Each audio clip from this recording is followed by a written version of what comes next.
बिस्मिल्लाहिर्रहमानिर्रहीम। अस्सलाम वालेकुम। उम्मीद है मेरे तमाम व्यूअर्स खैरियत से होंगे। अल्लाह ताला सबको अपने ज़ुबान में रखे। आज की जो मेरी रेसिपी है वो बहुत ही मज़े की है।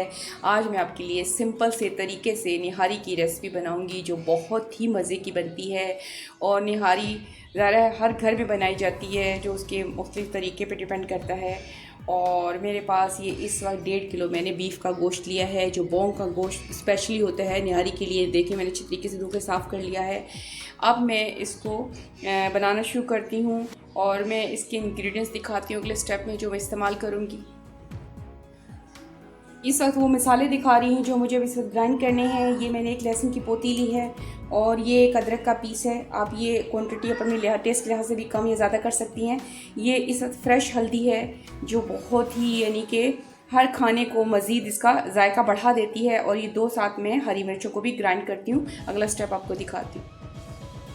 इस वक्त हम निहारी बनाना शुरू करते हैं। बिस्मिल्लाहिर्रहमानिर्रहीम। देखें मैंने ये आधा कप से थोड़ा सा ज़्यादा है ये ऑयल इस्तेमाल किया है। ये ऑयल भी घी जो भी है वो अपने टेस्ट के लिहाज से इस्तेमाल कर सकती हूँ। इसको गर्म करती हूँ, उसके बाद दिखाती हूँ। अब ये प्याज डालती है। एक दरमियानी साइज़ की मैंने प्याज ली है, इस तरह मैंने बारीक काट लिया है। बिस्मिल्लाहिर्रहमानिर्रहीम। ये देखें प्याज बस मैंने इतनी ही फ्राई करनी थी। अब बिस्मिल्लाहिर्रहमानिर्रहीम इसमें मैं गोश्त डाल देती हूँ। अब इसमें मैं इसको फ्राई करती हूँ, मैं डालती हूँ और आपको दिखाती हूँ। ये देखें मैंने अच्छी तरीके से ऑयल में मिक्स कर दिया है। अब मैं इसे उस वक्त तक भूनूंगी जब तक गोश्त का पानी खुश्क नहीं हो जाता है। और कुछ टाइम के बाद मैं आपको दिखाती हूँ। और साथ अपनी चमचा हिलाते रहना ताकि नीचे गोश्त ना लगे। इस वक्त देखिए अच्छे तरीके से भुन चुका गोश्त। निहारी का जो टेस्ट जो डिपेंड करता है वो गोश्त की भुनाई पे करता है। तो मैंने इसको भून लिया है। अब इसमें मैं जो मसाले डालेंगे वो देख लीजिए आप। इसमें मैंने ये 1 चम्मच जो है सूखा धनिया कुटा हुआ, 1 चम्मच लाल मोटी कुटी हुई मिर्च है और 2 चम्मच ये मैंने निहारी मसाला लिया। आप किसी भी ब्रांड का ले लें। अब इसके साथ मैं कुछ टाइम भूनती हूँ। बिस्मिल्लाहिर्रहमानिर्रहीम। और आपको दिखाती हूँ। इस वक्त मैंने जो आपको हल्दी, लहसुन और हरी मिर्च दिखाई थी और फ्रेश फ्रेश हल्दी, ये तमाम चीज़ों को मैंने ग्राइंड कर लिया। ये 1 कप के करीब होगा सारा मटीरियल। पानी डाल के मैंने इसको ग्राइंड किया। बिस्मिल्लाहिर्रहमानिर्रहीम। अब इसके साथ इसको मिक्स करती हूँ और आपको दिखाती हूँ। ये देखें मैं अच्छे तरीके से इसको काफ़ी हद तक मैंने भून लिया। देखें माशाल्लाह बहुत प्यारी खुशबू आ रही है। क्योंकि निहारी का जो टेस्ट होता है उसकी भुनाई पे डिपेंड करता है। कुछ टाइम भूनती हूँ, उसके बाद मैं आपको दिखाती हूँ। इस वक्त हम पानी डालते हैं इसमें। बिस्मिल्लाहिर्रहमानिर्रहीम। अब पानी इतना डालना है कि इसमें गल भी जाए और हम इसका शोरबा मिले। मैं और मज़ीद डालती हूँ। इसको पहले अच्छी तरह मिक्स करती हूँ। माशाल्लाह बहुत प्यारा कलर है, बहुत प्यारी खुशबू आ रही है।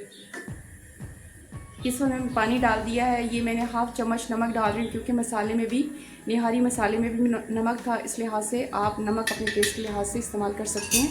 अब मैं इसको उबाल देने तक इसको मैं रखती हूँ। उसके बाद उबाल देके इसको हल्की आँच में मैं छोड़ दूँगी ताकि ये अच्छे तरीके से गल जाए। इसके बाद आपको दिखाती हूँ।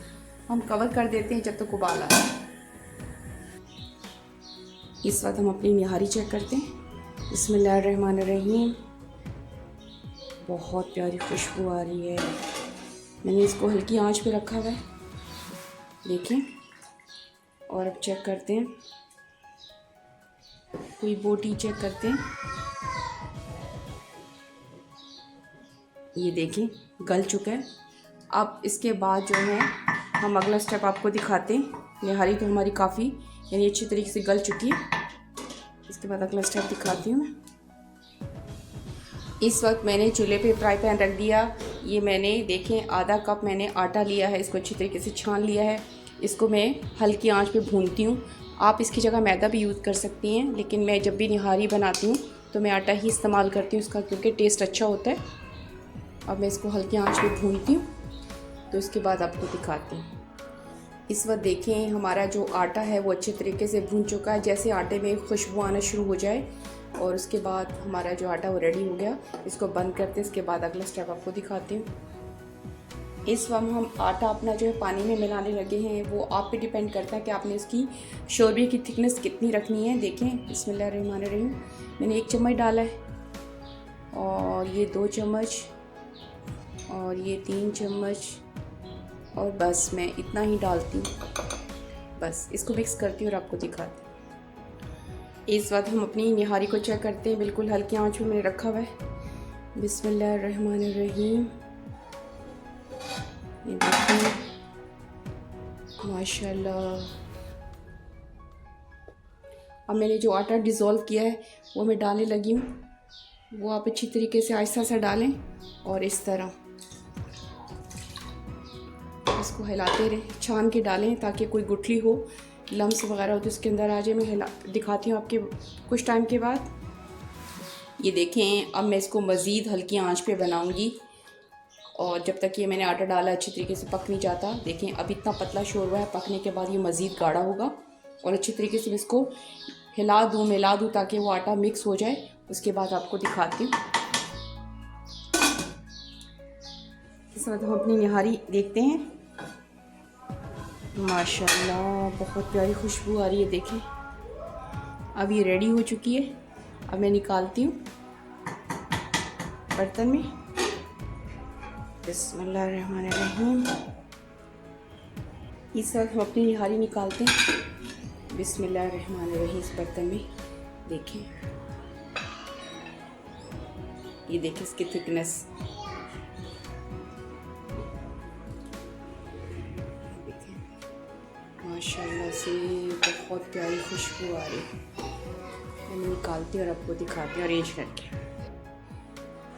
आज की जो मेरी रेसिपी थी बीफ निहारी की इस वक्त कंप्लीट हो चुकी है अल्हम्दुलिल्लाह। अब इसकी फिर हम इसके ऊपर से हम जो चीज़ें लगाते हैं, देखिए ये मैंने बारीक अदरक काट के रखा है। ये इसका टेस्ट जो मज़ीद से, हरा धनिया ये भी, और ये कुछ हरी मिर्चें, इससे इसका टेस्ट दुबाला हो जाएगा।